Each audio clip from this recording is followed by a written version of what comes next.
Assalamualaikum warahmatullahi wabarakatuh. Berjumpa lagi dengan saya tentunya di pojok channel ya. Oke teman-teman, kali ini saya akan memperbaiki HP Oppo 3s kiriman dari Tangerang ya. Ini HP-nya punya Mas Rizky. Dan di sini kasusnya botlop ya. Ini sering sekali terjadi di HP Oppo A3s. Biasanya yang sering saya temui itu di RAM 2/16. Ini sering sekali terjadi botlop ya, entah itu karena IC MMC nya yang cepat lemahnya atau cepat rusaknya, atau juga karena penyimpanan atau internalnya yang kecil ya. Karena biasanya yang sering saya temui itu di RAM 2/16 ya, dan kemungkinan juga ini yang saya perbaiki RAM 2/16. Oke, di sini saya coba hidupkan dulu ya. Kita nyalakan dulu HP-nya, apakah di sini memang benar-benar kondisinya botlop atau tidak. Ya, di sini beliau bilang ini awalnya katanya habis ganti LCD ya. Tapi begitu pas sudah selesai, sudah kelar, ternyata di sini pas dinyalain HP-nya botlop ya, katanya seperti itu.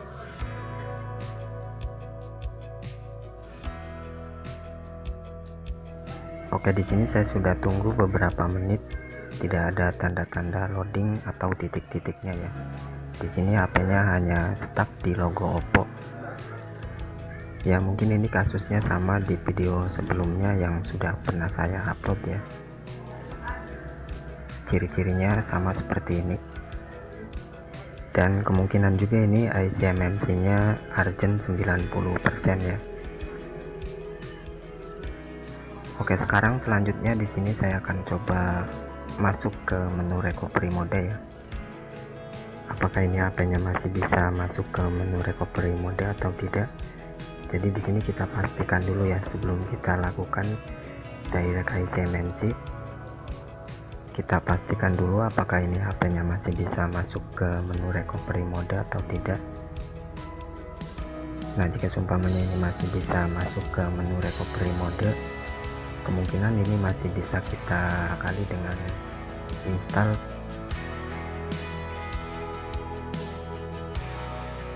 lewat SD card ya.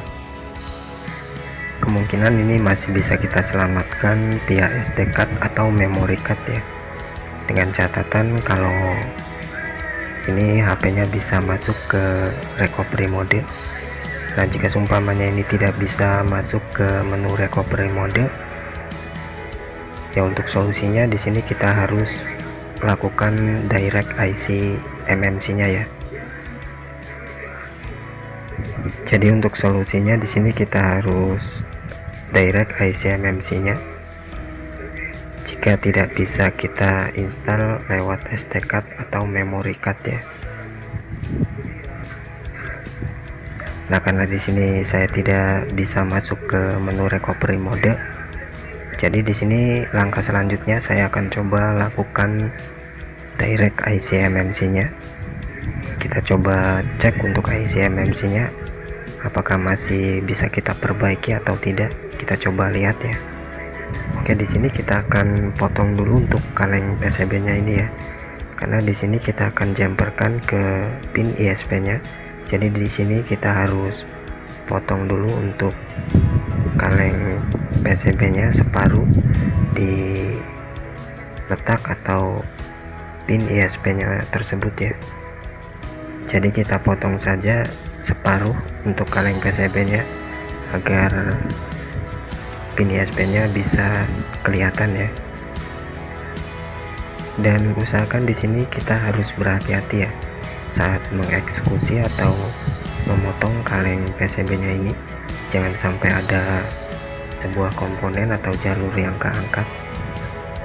Jadi di sini usahakan kita harus berhati-hati saat mengeksekusi kasus seperti ini ya, karena ini resikonya bisa mati total jika kita tidak berhati-hati ya. Oke, di sini saya sudah potong untuk kaleng PCB nya, dan selanjutnya di sini saya akan jumperkan ke pin ISP nya. Mungkin di sini saya akan skip saja videonya saat melakukan penjumperan ke pin ISP nya ini ya, karena di sini saya harus berhati-hati. Oke, ini saya sudah jumperkan ke pin ISP nya, dan di sini saya jumperkan hanya 4 pin saja ya untuk dato, CMD, CLK, dan ground. Nah, jika seumpamanya di sini teman-teman tidak kedetek saat melakukan identifi eMMC, coba teman-teman jumperkan untuk PCC dan PCC key nya ya. Biasanya ini maunya dijumperin semua kalau tidak kedetek. Jadi coba teman-teman jumperkan semua untuk pin ISP nya ini. Oke, selanjutnya kita colokan ke UPI-box ya.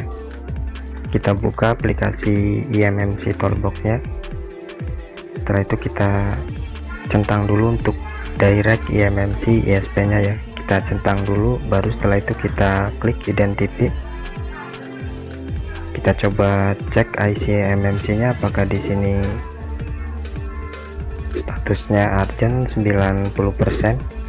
Nah, bisa teman-teman lihat di sini untuk status IC eMMC nya urgent 90% ya. Kemungkinan ini untuk eMMC nya sudah lemah atau bisa saja sudah rusak ya. Oke, selanjutnya di sini saya akan coba perbaiki untuk IC eMMC nya. Kita partisi ulang dulu ya. Apakah ini masih bisa kita perbaiki atau tidak? Kita coba lihat. Sebelumnya di sini kita backup terlebih dulu untuk pil bawahnya ini sebelum kita factory erase atau sebelum kita bersihkan eMMC nya. Langkah baiknya kita backup dulu ya. Ya, ini saya atur dulu untuk clocknya agar supaya proses berjalannya agak cepat. Lalu kita atur juga untuk user areanya. Di sini saya backup untuk user areanya 1 GB ya. Setelah itu kita klik create untuk membackup atau mengcopy filenya, dan kita tunggu prosesnya sampai selesai. Ya, mungkin di sini untuk user area prosesnya agak lama ya. Jadi mohon maaf di sini videonya agak sedikit saya percepat. Nah, jadi di sini saya backup terlebih dulu ya untuk file bawaannya ini buat jaga-jaga agar supaya nanti saya tidak kesulitan untuk mencari file dump yang testednya ya. Jadi ini saya backup terlebih dulu buat jaga-jaga. Ya, ini sudah selesai. Selanjutnya di sini kita coba cek untuk hasilnya. Nah, ini untuk hasil backupannya ya. Selanjutnya kita geser ke user partition, kita backup juga untuk sinyal atau emailnya ini ya, karena ini file penting jadi kita harus backup juga. Ini gunanya untuk sinyal ya atau email. Jika ini tidak kita isikan, kemungkinan untuk sinyalnya tidak akan muncul ya. Oke, di sini kita centangin saja untuk yang warna merah-merahnya ini saja ya. Kita centangin semua. Lalu setelah itu kita klik write. Nah, jadi di sini kita backup juga untuk user partitionnya ya atau user pathnya, agar supaya nanti teman-teman tidak kesulitan di sinyal ya atau di emailnya. Jadi ini kita harus backup juga. Oke, ini sudah selesai. Sekarang kita lihat lagi untuk hasilnya.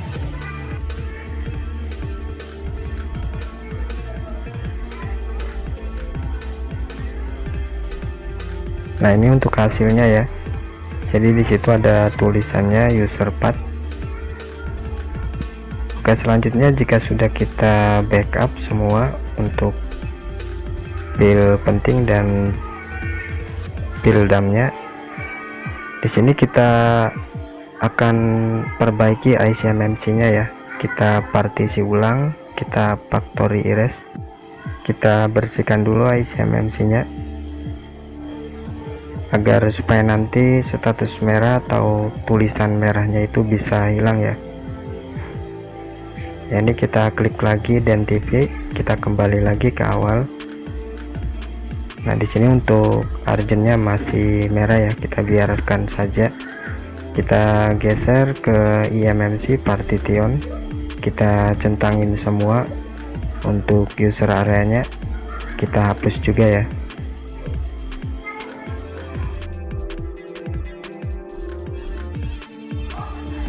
Nah, setelah itu kita klik lagi identify, kita kembali lagi ke awal. Kita hilangkan untuk with disable protect-nya, kita klik juga. Nah, itu kita kembali lagi ke awal. Nah, di sini untuk status urgentnya masih belum hilang juga ya. Untuk cara menghilangkannya, di sini kita lepaskan dulu untuk adapter ISP-nya. Kita lepas dulu dari UPI box. Kita lepaskan juga untuk soket-soketnya dan kabel USB-nya. Setelah itu kita tunggu sekitar 3 atau 5 menitan baru kita pasangkan lagi ya. Kita colokkan lagi ke UPI box. Lalu kita klik identify IMMC-nya. Kita kembali ke awal. Dan bisa teman-teman lihat di sini untuk status urgentnya sudah hilang ya. Nah, jadi seperti itu untuk cara menghilangkan urgent 90% nya.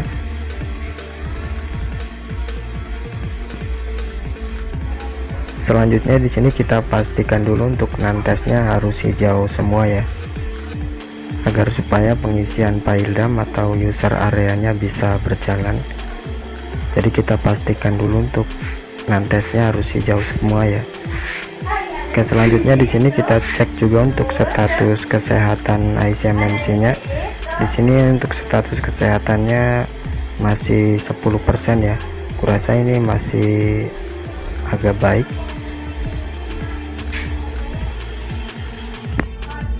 Oke, selanjutnya di sini kita isikan file dump-nya ya. Kita kembalikan file dump yang tadi kita backup.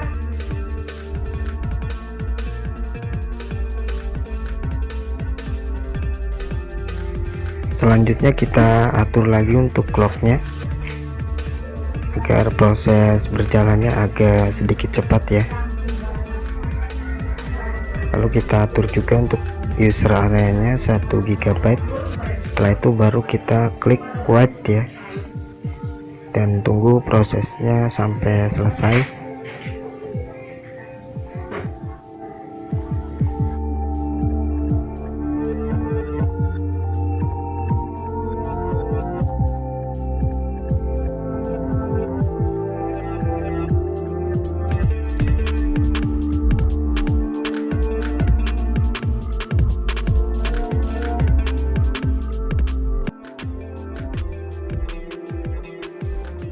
Oke, ini sudah selesai. Selanjutnya kita identify lagi, kita kembali lagi ke awal.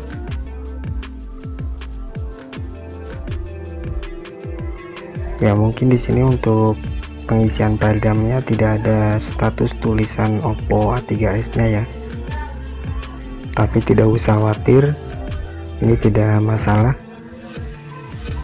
Yang penting di sini teman-teman jangan backup yang 500 ya, ya minimal 1 GB ya, jangan terlalu kecil. Oke, selanjutnya di sini kita isikan untuk user path-nya, kita isikan untuk email atau sinyalnya. Kita kembalikan lagi ya file backupan yang tadi.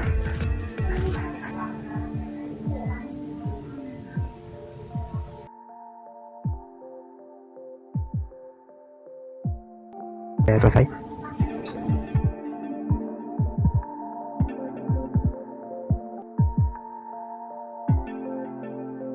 Lagi dan TV, kita kembali lagi ke awal.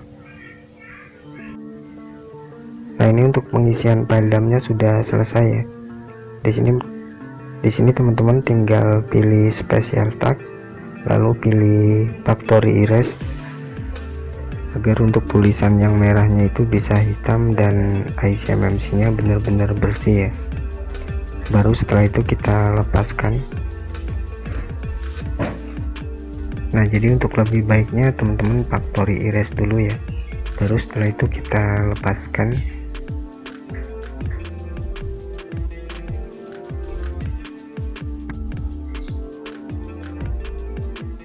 Oke, selanjutnya di sini kita coba tes ya. Kita akan coba nyalakan apakah ini HP-nya sudah bisa masuk ke menu recovery mode setelah kita partisi ulang untuk ICMMC-nya. Ya, di sini untuk kondisinya masih bootloop ya. Ya, bisa teman-teman lihat di situ hanya restart. Ini kondisinya masih bootloop. Selanjutnya di sini saya akan coba tes untuk masuk ke menu recovery modenya ya. Apakah di sini sudah bisa masuk ke menu recovery mode? Kita tekan volume bawah dan power secara bersamaan. Ini mungkin kurang mantap ya. Kita coba sekali lagi. Ini mungkin untuk tombolnya kurang mantap ya.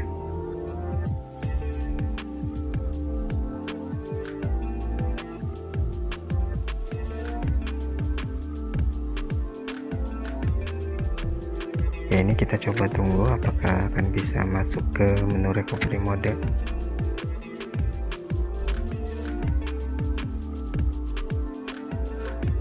Alhamdulillah, ini HP-nya sudah bisa masuk ke menu recovery mode ya. Tinggal kita install Pilota via SD card. Ya, mungkin sampai sini saja dulu ya untuk videonya.